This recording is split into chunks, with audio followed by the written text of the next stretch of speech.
Okay, okay. Dear devotees, please accept our humble obeisances. All glories to Jagat Guru Srila Prabhupada, all glories to Srila Gurudev, all glories to Asamud Vaishnavi devotees, and all glories to His Holiness Bhakti Prabhav Swami Maharaj. Dear devotees, today we are very much blessed. We have His Holiness with us today to end the busy week. Today is Friday. So Maharaj, we thank you so much for being here. And Maharaj, if you're ready, we may put the verse on the screen and you may take it over from here. There are few devotees here now. There are about 9 of us, but devotees will be joining in shortly. Okay. Good. Yes. Hare Krishna. Yeah. I'm happy to be with you today, and we will discuss today the second canto, the Cosmic Creation, Chapter 7, Scheduled Incarnation, Text 2, which is now coming on the screen. That if we, I will first recite the Sanskrit. Om Namo Bhagavate Vasudevaya. Om Namo Bhagavate Vasudevaya. Om Namo Bhagavate Vasudevaya. Yato Uche Ayanayat Suryaman Sujahya Akuti Suno Amaran Atadaksinayam Lokatrayasya Mahatim Arayadachtim Swayambhuvena Manuna Harir It Anukta. Read the translation. The Prajapati first begot Sujahya in the womb of his wife Akuti, and then Sujahya begot demigods headed by Suyama in the womb of his wife Dakshina. Sujahya, as the Indradev, diminished very great miseries in the 3 planetary systems, upper, lower, and intermediate. And because he so diminished the miseries of the universe, he was later called Hari by the great father of mankind, namely Swayambhuva Manu. Report by A.C. Bhaktivedanta Swami Srila Prabhupada. Okay.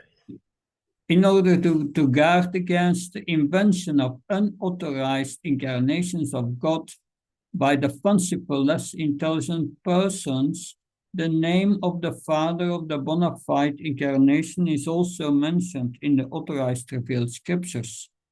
No one therefore can be accepted as an incarnation of the Lord if his father's name, as well as the name of the village or place in which he appears, is not mentioned by the authorized scriptures. In the Bhagavad Purana, the name of Kalki incarnation, which is to take place in almost 400,000 years, is mentioned with the name of his father and the name of the village in which he will appear. A sane man, therefore, does not accept a cheap addition of an incarnation without reference to the authorized scriptures. I'll read the verse again. Yato ruche ajanayat suryaman sujahya akuti sunu amaranata dakshinayam lokatrayasya matim marayatastim swayambhuvena manuna harityanukta. The Prajapati first begot Sujahya in the womb of his wife Akuti, and then Sujahya begot demigods headed by Suyama in the womb of his wife Dakshina. Sujahya as the Indradev diminished very great miseries in the three planetary systems, upper, lower, and intermediate. And because he so diminished the miseries of the universe, he was later called Hari by the great father of mankind, namely Swayambhuva Manu. Sakshanita tasmai Shri Gurave Namah. Chichitayamanopistam staptam yena bhutale svamrapakadamayam dadati svapavantikam. Vandeham Shigo Shiyuda Padakamanam Shigum Vaishnavam Sa Rupam Jagajatam Saganaragnatam Vitam Tam Sajivam Sadvaitam Savlutam Parjana Saitam Shri Krishna Chaitanya Devam Shri Radha Krishna Padan Saganalita Shivishakam Vitam Sa He Krishna Karuna Sindhu Dina Bandhu Jyat Pate Gopesha Gopka Kanta Radha Kanta Namastate Tapta Kansana Gaurangi Radhe Vrindavanashri Vishavani Sitadevi Pranamama Haripri Pankha Kalpta Vishake Vasan Vivisha Patnam Pavanabhyo Vaishnavyo Mama Jaya Shri Krishna Chaitanya Prabhu Nityananda Shri Advaita Gadadhar Shivasadi Gaura Bhakta Vrinda Hare Krishna Krishna Krishna Hare Hare Hare Ram, Ram Ram, Hare Hare.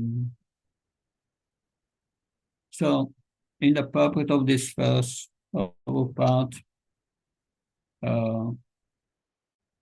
writes, in order to guard against the invention of unauthorized incarnations of God by the fanciful, less intelligent persons, the name of the Father of the bona fide incarnation is also mentioned in the authorized revealed scriptures.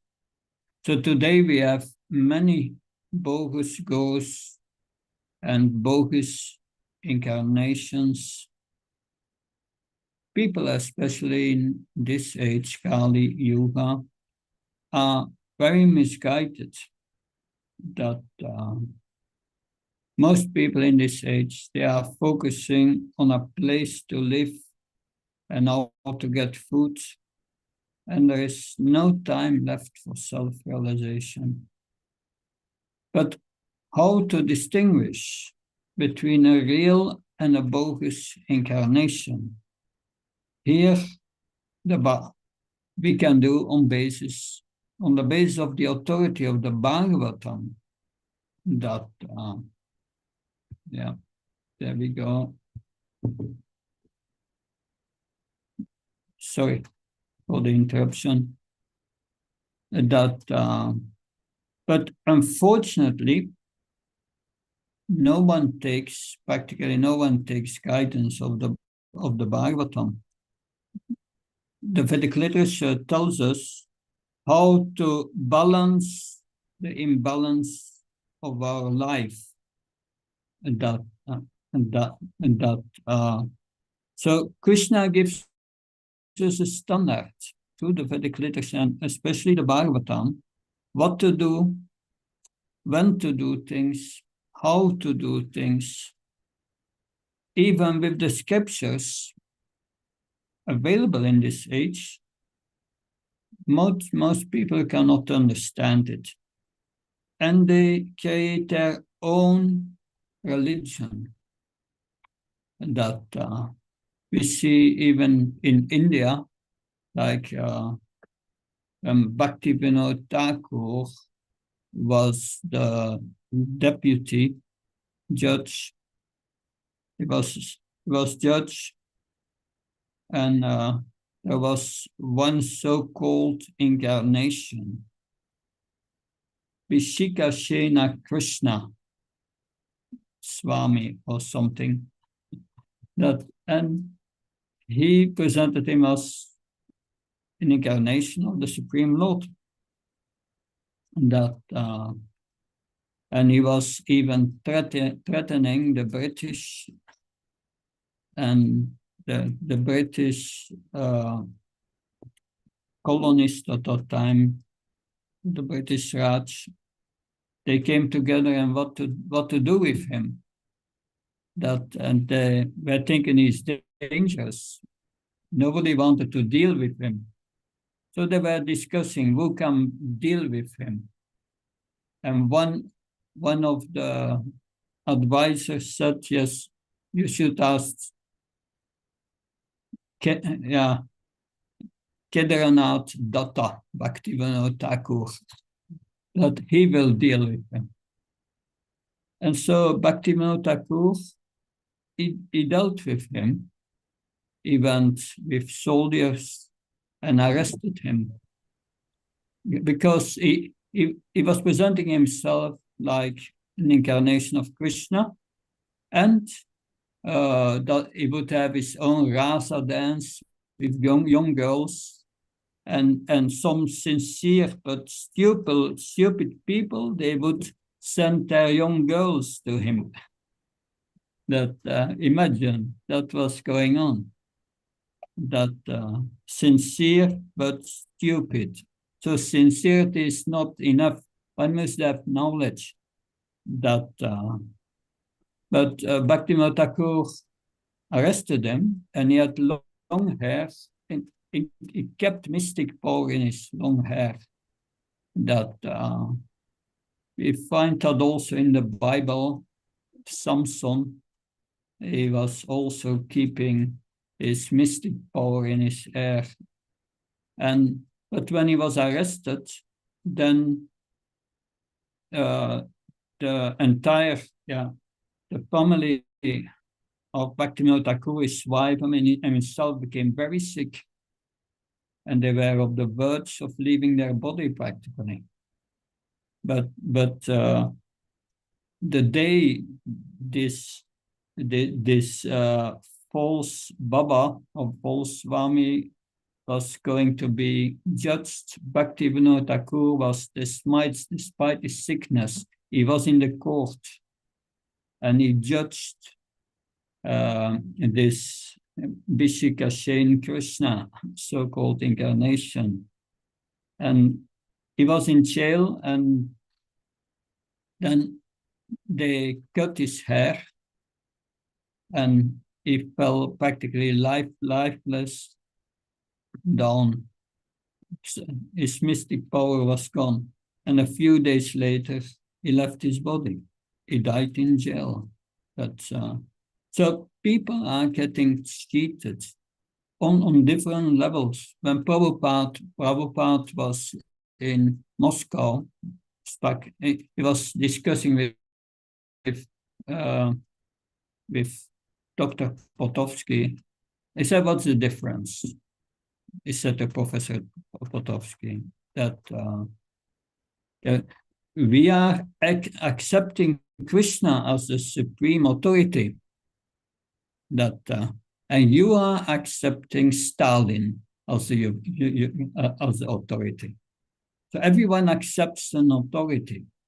But Krishna is the only perfect authority. All the other authorities will have defects. This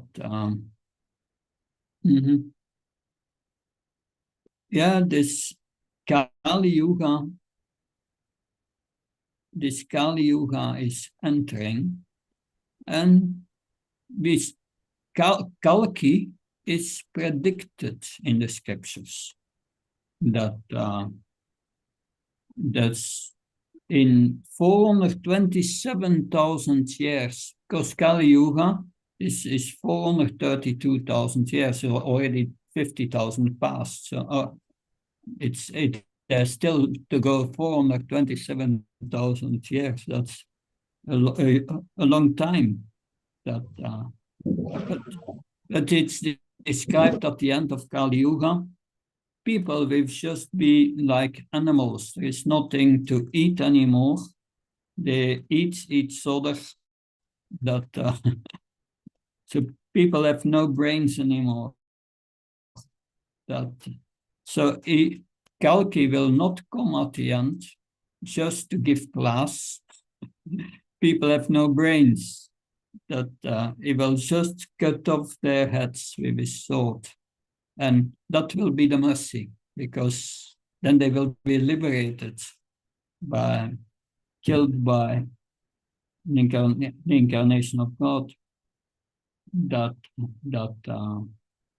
So yes, he will be. It's mentioned in the scriptures. Kalki, his father will be Vishnu Yasa, and he will take birth in the Shambhala village in India. So in Bharat, you have that village is there. If it will not still exist at that time, we don't know. But one can say, how do we know this is true, that Kalki will appear? Well, the Bhagavatam is 5,000 years ago predicted, and that's in the Bhagavatam, that Buddha will appear as the in Gautam Buddha. He would appear in Gaya, and his mother is Anjana, and that was before he appeared, and he appeared, and his mother was Anjana. So that's all correct. So we don't need to concoct incarnations. That's very dangerous. But as Kali Yuga progresses, that this will become worse and worse and worse. So yes, therefore, Prahlad Maharaj, he wants Natevitus Vartakartimi Vishnam Durasi Bhairachtamani Yatayata Upaniyamanas Tepisnantram Damni Vada says people that are entrapped with their consciousness in enjoying material life. And therefore, they have accepted as their leader a guru, a similar bland man attached to external sense objects. And he cannot understand that the goal of life is going back to Godhead by engaging in the service of Lord Vishnu. So we see today so many blind leaders. When you become a devotee and you study the Bhagavatam, you get a different vision of life. When before I joined, I was convinced they went to the moon, and I had great faith in science. By studying the Bhagavatam, it all eroded, gone. Now we are more skeptical. After 50 years, they didn't go to the moon. Why? So many things came at light, which makes the whole thing very doubtful.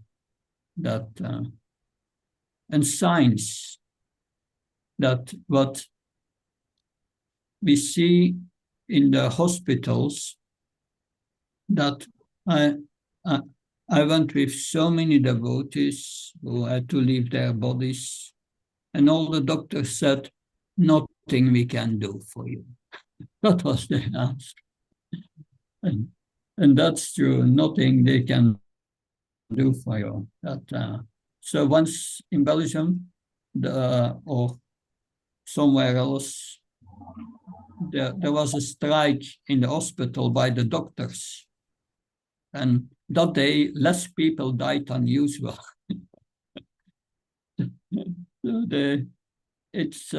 Yes, they are trying, but and then you have the Maya Paritagyans of the great so-called scientist. This scientist, Srila Prabhupada said, he spoke many times about his disciple doctors, Bhakti Swarup Damodar Maharaj. Bhakti Swarup Damodar Maharaj from Manipur, that I met him in Mayapur during the GBC meetings many times. Very such a sweet devotee that, but yes, there was a Nobel Prize winner, and he claimed that consciousness arises by interacting of certain chemicals at a certain stage of life. And Dr. Swarup Damodar, Bhakti Swarup Damodar, he challenged him and asked him, if we give you the chemicals, can you create life? And the Nobel Prize winner said, no, that we cannot do. So it's all talk that we will create life from matter, but it will never happen. It's a post-dated check. So these leaders, they are blind because they don't understand who they are. They are in the body concept of life, and everything is based, our whole educational system is based on this body concept of life.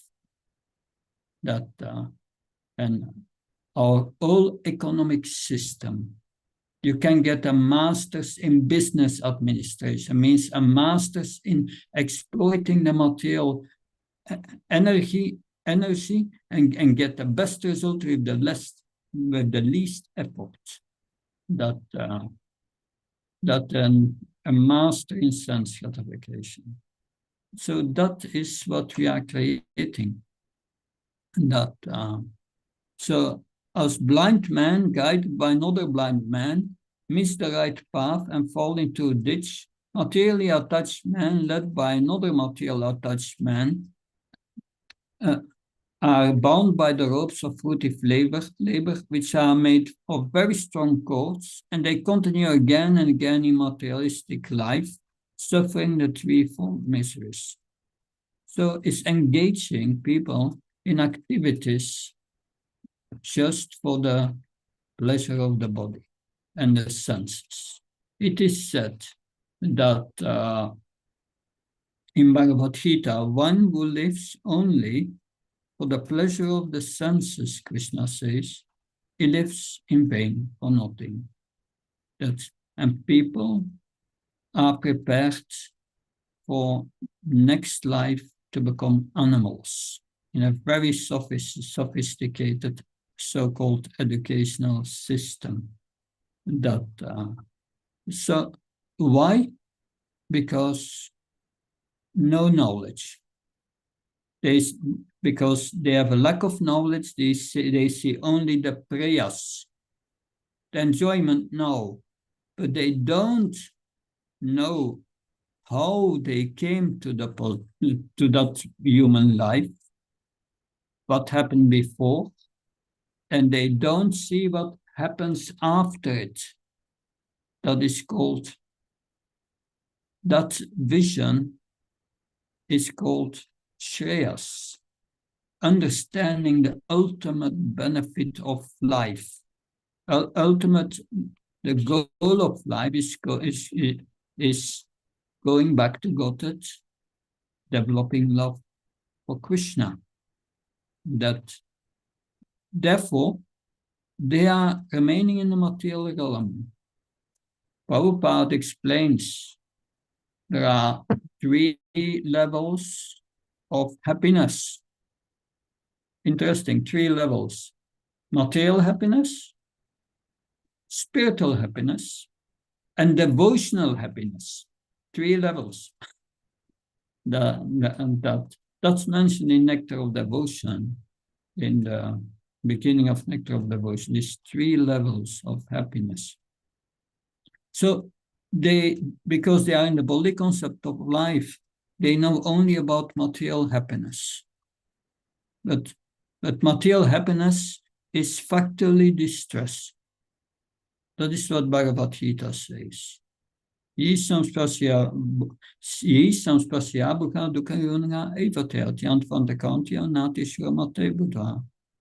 you try to enjoy, you will suffer, the wise have said. And it's not worthwhile.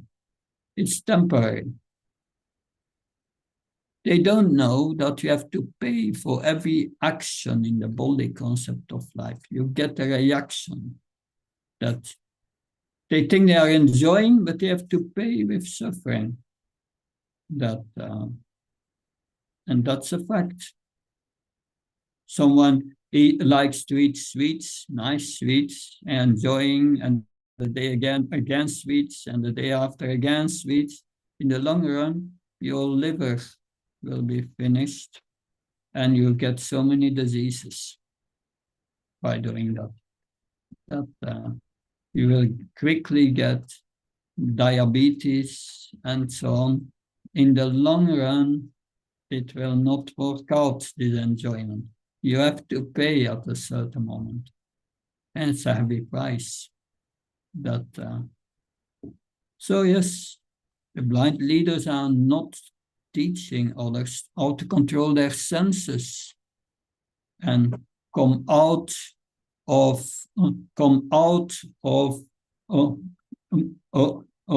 the slavery of their senses and mind. So that's not taught by them. That is unknown, no knowledge. So knowledge begins at least with knowledge how to attain liberation. The biggest suffering goes already if you follow the four relative principles. And then attaining liberation. If one attains liberation, one gets the happiness of experience that one is a spirit soul. And that's spiritual. But that's also not the ultimate happiness, spiritual happiness. It's a devotional happiness. Devotional happiness means ananda, unlimited bliss. And that is what we are all after for. We are ananda maya vyasat, pleasure seeking, but we are seeking it on a material platform. The real happiness lies beyond even the platform Brahman realization, which is spiritual. But then attraction to Krishna must come. Then you must understand, I'm a servant of Krishna, a part and parcel of Krishna, and develop a relationship with Krishna. And within that relationship, there is bhakti ras.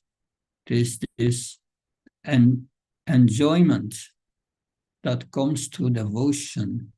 And then one comes to see the ultimate reality. Devotion is required to enter the spiritual world. Devotion is required to know who Krishna is. Bhakti amama abhijanti yavyasat metatva tatamam tatvatoraccha vijate tatanantaram. Just by knowing Krishna, you prepare yourself to enter the spiritual world. But blind leaders, they make the problem they prolong your suffering. And people are accustomed to accept so many leaders but a devotee has understood, if a leader is not Krishna conscious, he is a nonsense.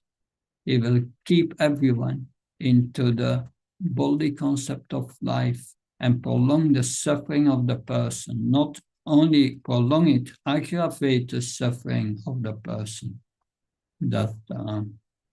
So that is, people are misguided.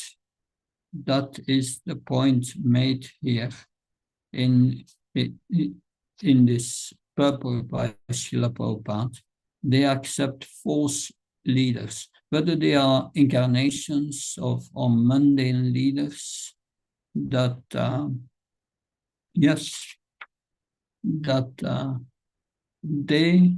are also, these so-called leaders are controlled by material nature. And to liberate someone, and that's mentioned in the purport, to liberate someone, one must be on the spiritual platform. One must have knowledge, that knowledge of one's relationship with Krishna. That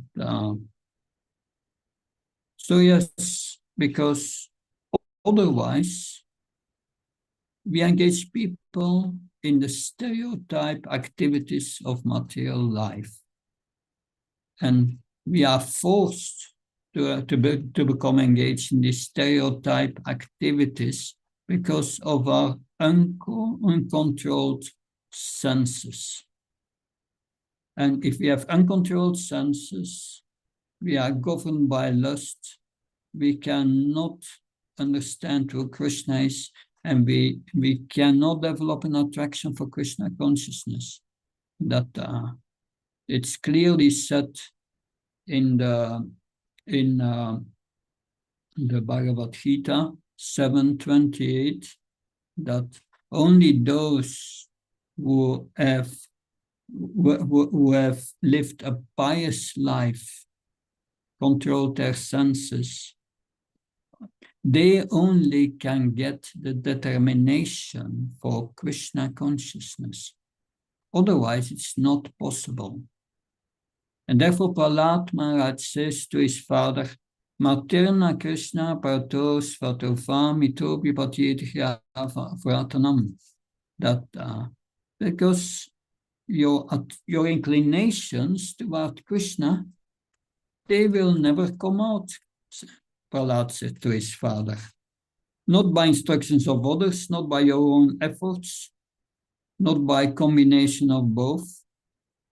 It's not possible, because if one is addicted to sinful life, no possibility that they will never become Krishna conscious. Because Adanda Gopir Vishatam Tamishram, by this Adanda Gopir, by these uncontrolled senses, they are on the way to hell. And therefore, and what do? Going to hell? Always the most stereotype activities. Stereotype means the materialist gets up in the morning, and if they are pious, they take a shower. In the West, mostly once a week, that's enough. So they do shower for their deity. Their deity is the body. That's their worshipful Lord, their own body, and they do abhishek. And after that, they offer clothes to their deity, to their body, and then after that, they offer food to their deity of the body, and then after that, they go out, proclaim the glories of their deity, of their body. That's their way of doing Sankirtan. That it is the materialistic way of life, and that is being taught. That and this duality of the material world makes us seen enemies and friends, good and bad. This is mine, and this is from others. So Prahlad Maharaj said this is a separatist mentality. And we see, I think, in the time of Prabhupada, there were in the United Nations maybe 110 nations or something. Now there are much more. They are splitting up more and more, and fighting increases in Kali Yuga, not to stop, all because of this misconception of I and mine. So that is the blind leaders. But worse than these blind leaders, Prabhupada says, yes, the Maya Paritaryan, those who are misleading people who present themselves as incarnations, or who spread philosophies. Yeah, you are God, I'm God, everyone is God, everything fine. And people blindly accept this. But the Bhagavatam is very clear. Therefore, we can read in the Bhagavad Gita in the 11th chapter. In the 11th chapter, there you have the universal form. And Arjuna is asking to see this universal form. And Prabhupada writes in the purport, it's not for himself that he wants to see it, but to refute or to prevent in the future that people will present themselves as incarnations. If they present incarnations, themselves as an incarnation, then people can ask, show me your universal form first. Of course, there was an incarnation and someone asked, show me your universal form. And an incarnation, I can only show it if you surrender to me like Arjuna. So they find with words, try to get out of the thing that of Prabhupada said, yet you can ask them to lift Govardhan with a pinky. But no, that they cannot do this. Some mystic yogis can produce some ashes or something, or some little quantity of gold, and people become bewildered. Oh, it's God. But they have no idea what God means. That's described in the Bhagavatam. Bhagavan, 6 opulences. That there's not some little mystic power which is insignificant. That in compared to Krishna's powers. So yes, this people can only get knowledge when they become pious and get the mercy of a pure devotee. That is what can save them. And the pure devotee gives them the knowledge of the Bhagavatam. So that is what the Bhagavatam presents us here in this chapter, all these incarnations. It's beautiful. It's a summary of all the incarnations, which will be discussed further in the Bhagavatam. And it is an ecstatic chapter, ending at the end with Krishna in Vrindavan, the Brajavasis. So it's amazing. Verse by verse, we hear about incarnations. The previous incarnation was Faraday, I think. So yes, by that we get to know what it means, an incarnation. That if someone is not mentioned in the Bhagavatam, we don't accept. Here's a list. That if someone says you are an incarnation, where are you in the list here? Otherwise, we don't accept that. So this verse is about authority, accepting the authority of the Bhagavatam and Bhagavad Gita. So our basis of knowledge is Krishna's knowledge. That is our authority, and not what any leader proclaims, so-called leader proclaims in this world. So that was what I could say on this verse. I was just being asked to give the class today a few hours ago. So I did my best to present something. Any questions, comments? Thank you so much, Maharaj. In the first place, for accepting within a very short frame of time to be with us, to give us your love and wisdom. and also the beautiful Krishna Katha you shared with us today. Dear devotees, if anyone may have a question, comment, realizations you would want to share, please indicate by using the hand emoji or your physical hand, and you'll be asked to unmute to speak. Hare Krishna. Maharaj, see, there is one religious preacher. He belongs to Islam, and he has very huge followers, and he knows a lot from the Bible, the Quran, and the Vedic scriptures. Unfortunately, he seemed not to understand them, even though he knows quite a lot. And as you were saying, that if someone is claiming that this or that individual is an incarnation, the name of the parents and the village or the town is going to appear, will be mentioned in the scriptures.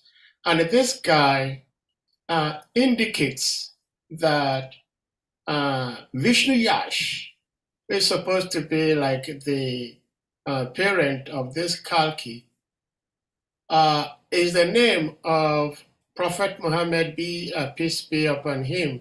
That is the name of the parents. So in other words, he's trying to say that the Kalki avatar is Prophet Muhammad, peace be upon him, because according to the Muslims, he is the last prophet. And he's using the Vedic scriptures to support his ideas, which are not true. So if somebody is speaking from the scriptures and saying that this is what it means, that is what it means, and we know that Kalki is going to appear in the hundreds of thousands of years to come, what should be the stance of a devotee hearing somebody speak like this? Yeah, first, Kalki avatar is to appear in 427,000 years. Yeah. Quite a miscalculation. It's in the scriptures, 427,000 years. You merely understand something is wrong here. That, anyway, they invent so many things to support their own motives and their points. And that is disqualification to study the scriptures. That they have motivations, and they find in an indirect way things to connect, but they don't have really the deeper knowledge of all these scriptures. It's not possible to have knowledge of the Vedas, that you must have studied all the Puranas. That cannot even be done in one lifetime. We have the essence of all these Puranas in the light of Bhakti, by the grace of the 6 Goswamis and our previous acharyas. We have this essence. Yes, that these things will happen more and more, and they become very refined. But those who are sincere studying the Bhagavatam and wanting to give up all their material attachment and motivations, they see through that. But it doesn't make sense to fight against the public opinion. People want to be cheated. That instead of fighting against that, we have to preach and give them the Bhagavatam, read the Bhagavatam, and become a devotee, and give up sinful activities. And then they will be convinced by Krishna within the heart. So, thank you for bringing that up. That's a good example of what's happening today. I have Anadi Nidanam Das. Yeah, Anadi Nidanam. Prabhu, please you may unmute. Please. Hare Krishna.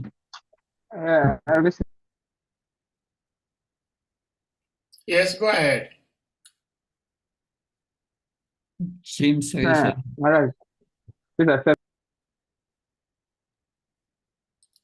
yeah, still muted.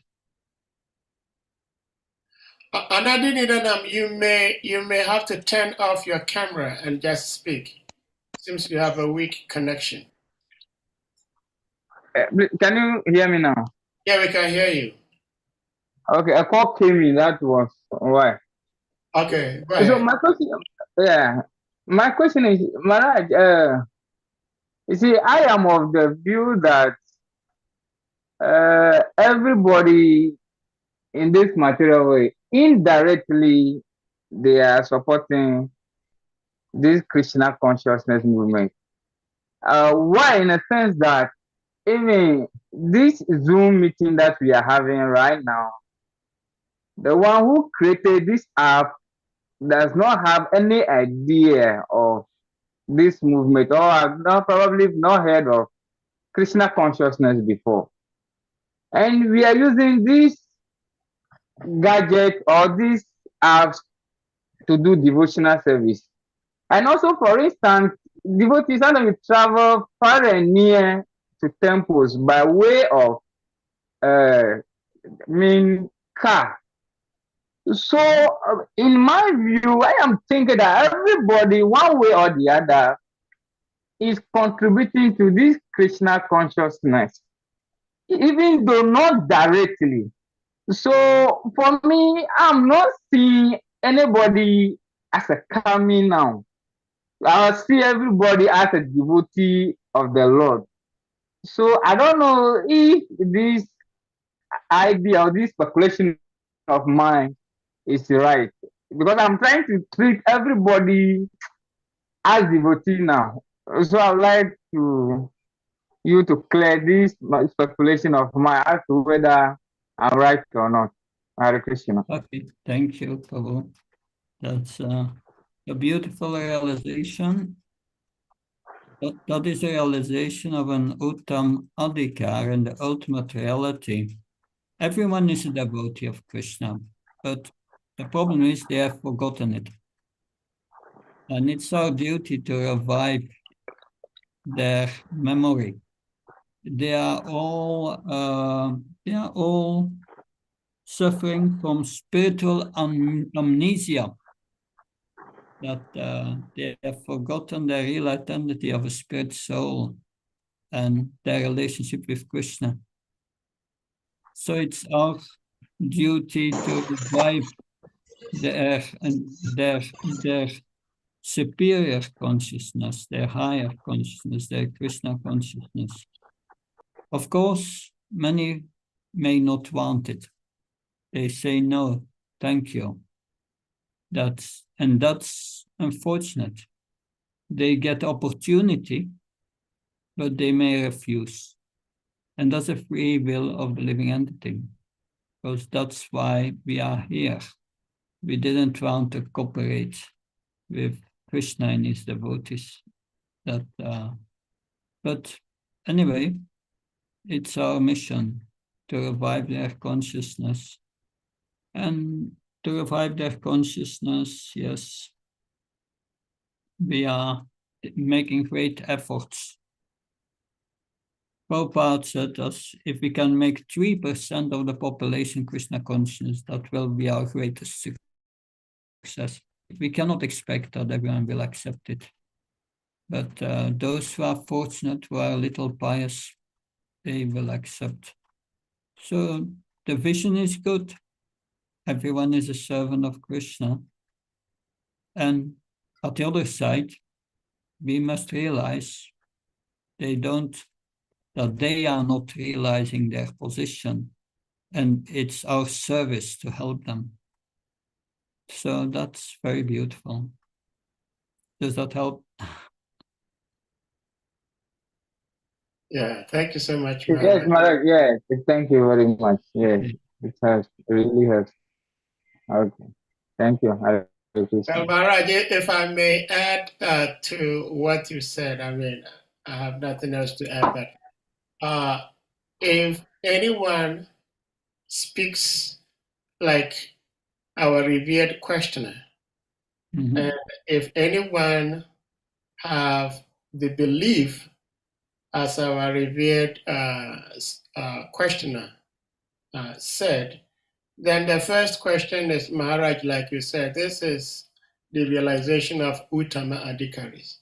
That means if one thinks and believes that everybody is a devotee of the Lord, then whatever happens to that particular individual from anybody, he should also accept it as good. So if we cannot accept something somebody does to us as good, then we know that there is a difference. There is good and bad. But there are others who see no bad in any situation. If we are not there, we don't have to pretend as if we are there. But even those who are there, for the sake of preaching, they don't stay at that level. They see differences. Otherwise, there will be no preaching. If we think like that, then there is no reason to go out there to preach. Hare Krishna. Thank you, Maharaj. Yeah, there are 2 points here. Yeah. That first, the Uddamadikar, he sees everything as a better servant than him, as a devotee. And that's the vision discussed. But that alone is not sufficient to be an Uttamadikar. Uttamadikar does not see himself as a devotee, and does see everyone as a better devotee than him. And therefore, an Uttamadikar cannot preach. He must come to the level of a Madhyamadikar, who sees 4 categories of people. He sees Krishna and tries to develop love for Krishna. He knows who are devotees and tries to make friendship with devotees. He preaches to the innocent who are not against Krishna. And he avoids the atheists, those who are against Krishna. And that's the preacher. It is said like Srila Prabhupada was an Uttamadikar who came down to the Madhyam platform, to that platform just to preach. Otherwise, you cannot preach. That's true. But we don't have to worry about this too much. There are not so many Uttamadikars. Let us first try to become in this life a Madhyamadikar. Srila Prabhupada said, if we can become a Madhyamadikar, if you can become an admin, try to at least to become a Madhyamadikar by the end of your life. That then you are liberated. That a Madhyamadikar is liberated. That's a high position. Good. Anything else? Thank you so much, Maharaj. So, anyone else? Okay, we have Kaylee. Please unmute. Great question. Okay. Hi, Krishna Maharaj. Thank you for the class. It was really sweet. I do have a question. You mentioned that Krishna is the only authority. So I'm curious how we should relate to the spiritual master, because on one sense, the spiritual master is seen as a representative of Krishna, but then we also see that sometimes spiritual masters can, essentially in their position, everything they're doing is according to Krishna's arrangement, I believe, but also sometimes we can see like they can fall down, or we can see, maybe not practicing so correctly, like someone might be a spiritual master, but we can see like lust or these things. So how can we understand that kind of relationship? That's a deep question. I will try to reply it shortly, with the risk that it will invoke more questions on the audience than giving answers. But it's mentioned in the in the 5th verse of Nectar of Instruction. There Prabhupada speaks about this. One should accept as one spiritual master an Uttam Adhikar, one who is self-realized on the highest platform.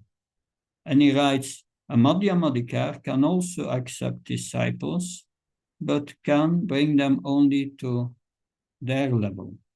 So in practice, a spiritual master is a representative of Krishna.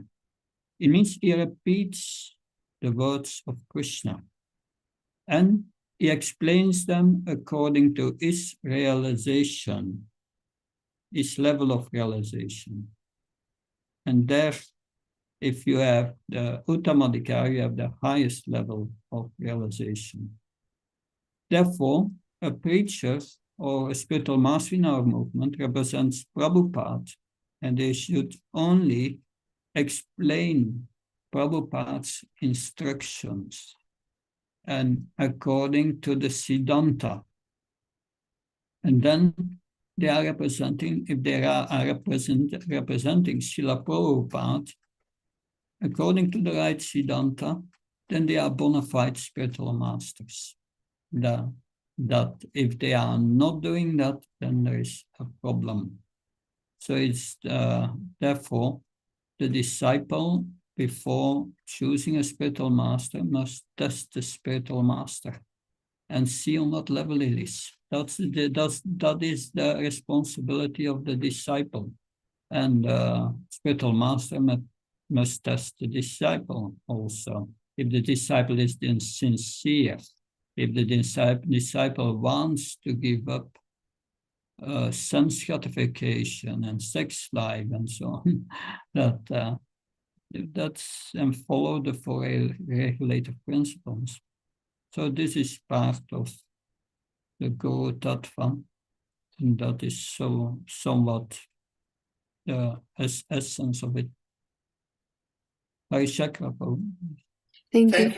you so much, Maharaj, for the answer. And Kaylee, thank you so much for the question. And in fact, it's so beautiful the way you put the question. Thank you so much. Arichakra Prabhu, please, you may unmute. Hare Krishna Maharaj. Thank you very much. Thank you very much. All glory to you, all glory to Prabhupada.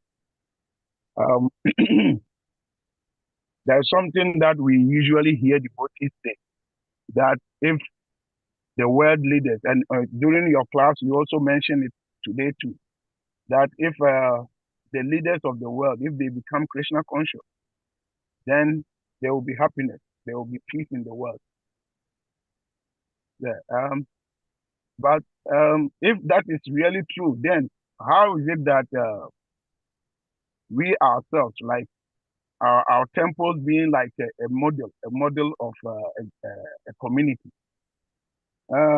We know our leaders are either Krishna conscious or trying to be Krishna conscious.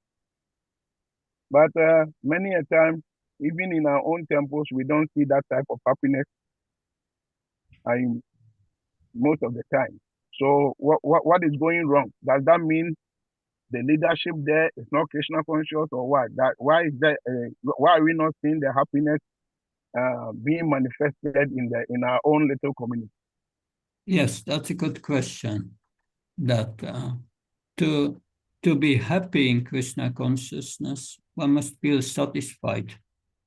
Srila Prabhupada in Bhagavad Gita 10:9, that's the verse, Machita Machata Prana Bodhayantas Paraspram Kartyan Samam Nityam Tushanti Sharamantasha.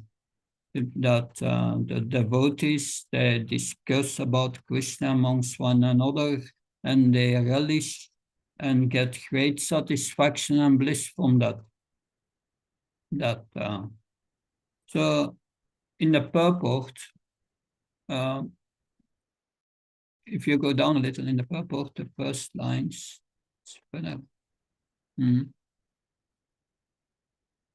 here in the preliminary stage of the Vaishnava service, they relish the transcendental pleasure from the service itself.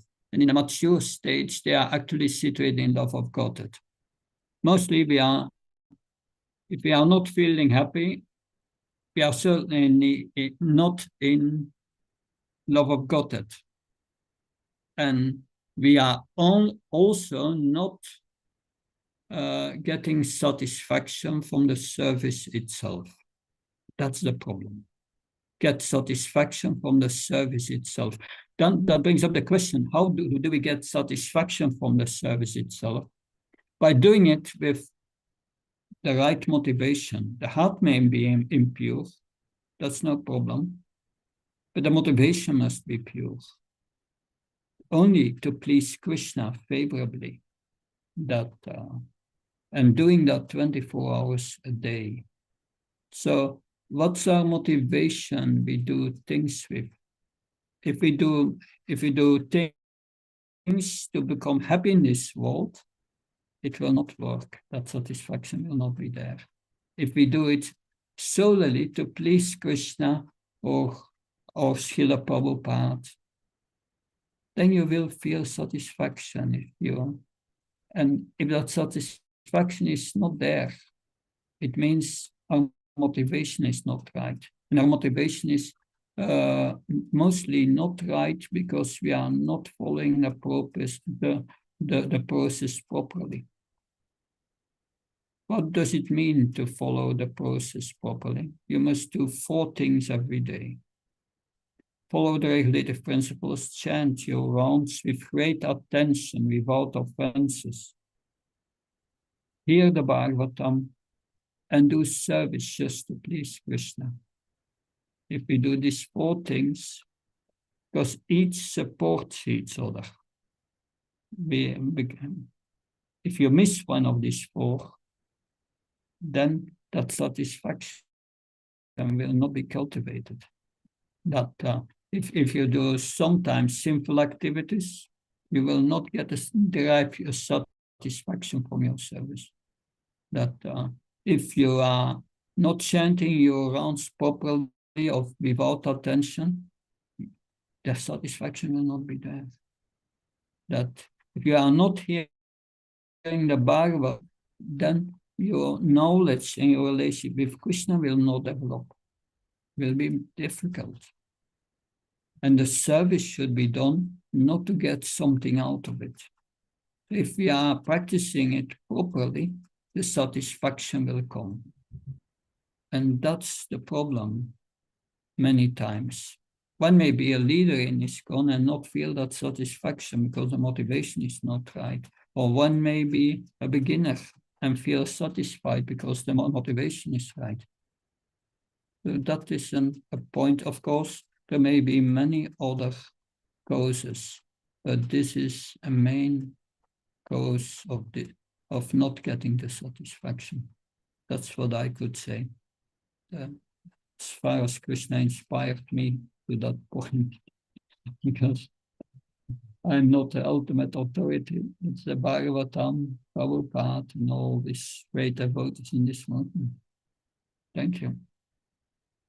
Thank you so much. Maharaj, Yes, Maharaj, if I can get a little bit clarification also. So, if I understood the answer you gave properly, then it means that if even the leader, even the leader is Krishna conscious, but we the followers, we the people who are under that leadership, if we are not following properly, then there will still not be no happiness. Is that right?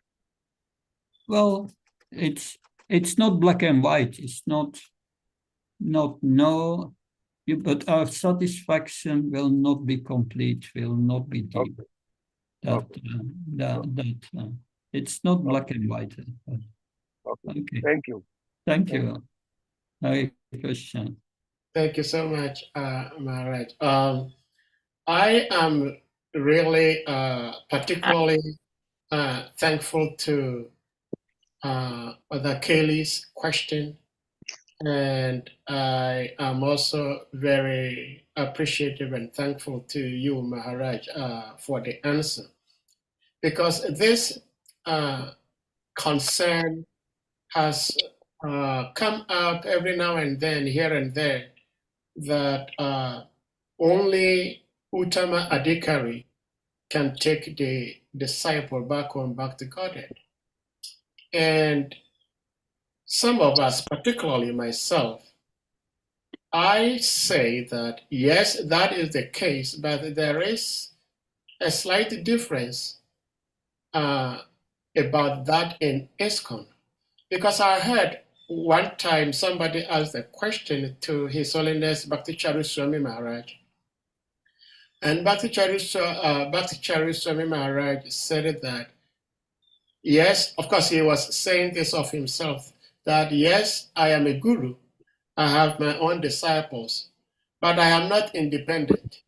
I am still under Srila Prabhupada. I cannot just do anything I want. I still have to follow what Srila Prabhupada has asked us to do. So, in effect, the understanding is that even though I am sitting here, I am a Diksha disciple who is different from Srila Prabhupada.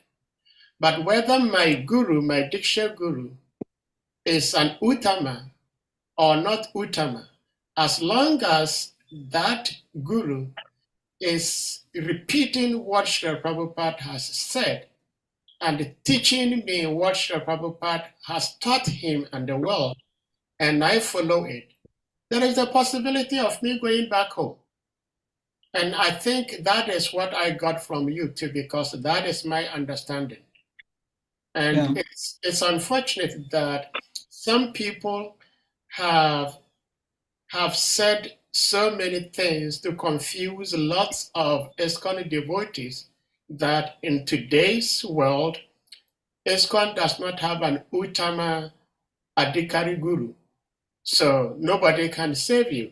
And some devotees who are very weak-hearted are leaving ISKCON. But that is a very wrong conception. That is not my understanding. So I say thank you so much for the explanation you gave. And hopefully we all will stay in Srila Prabhupada's house, ISKCON. Yeah. Hare Krishna. Thank you, Prabhu. I'm Thank you so much. looking forward to serve you again in the future. Thank you so much, Maharaj. Oh, thank you. Maharaj, I'm sorry, there is one hand up. I don't know if you have 2 minutes to Okay. make. Okay, and so this is going to be the last exchange. Maharaj has to leave. And I didn't that I'm please unmute. Well, yeah, Hare Krishna, Maharaj, thank you for giving me the opportunity once again. This statement I heard from one senior devotee recently, that if one is unable to take second initiation, going back home, back to Godhead is very difficult. Why? Because in Krishna Loka, they don't chant Hare Krishna Mahamantra, we chant Gayatri Mantra. So therefore, if one is unable to take second initiation, going back home, back to Godhead is very, very difficult. So I would like you to clear this doubt of mine. Hare Krishna. Yeah, to go back to Godhead, second initiation is not required. Nothing to do with it. But if one receives second initiation, that does not mean that one is a Brahman. If one receives second initiation, it means that the spiritual master has observed the disciple and thinks in the future this devotee can develop the Brahminical qualities sufficiently to come to the Brahminical platform. The real Brahminical platform is a platform of liberation. It's Brahma Bhuta. Brahma Bhuta Pashanatmana Shusina Kankshani Samsarveshu Bhutishu Bhaktim Navatevaram. One does not lament, one does not hanker, one is always peaceful in all circumstances, undisturbed. That's a Brahman. And there are no such qualified Brahmins in Kali Yuga. But we try to come to that platform. We should take a more humble position.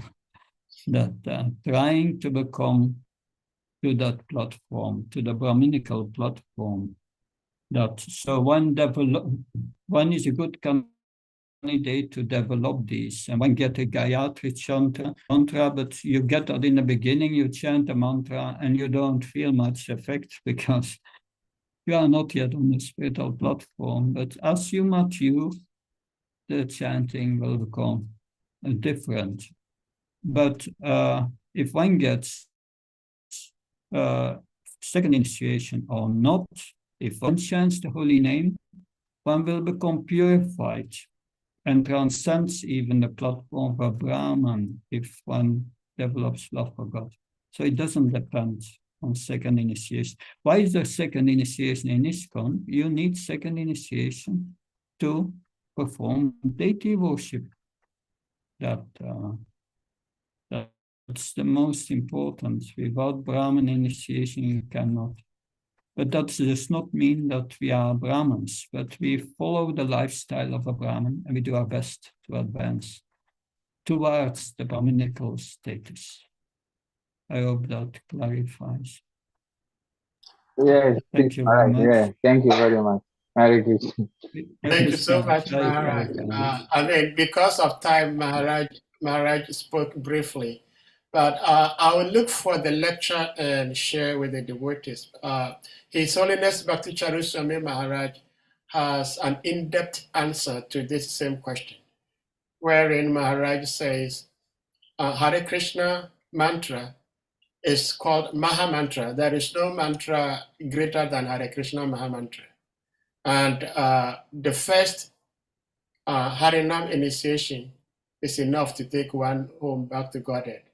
But I'll look for the lecture and then share with the witness. It's a very interesting lecture. And thank you so much, Maharaj, for being with us, even though it was a very short, brief moment. We requested you to speak.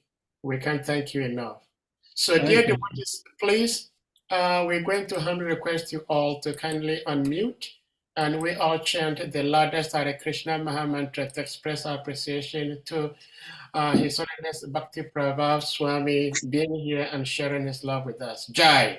Hare Krishna, Hare Krishna, Krishna Krishna, Hare Hare Rama, Hare Rama, Rama Hare Rama Hare Hare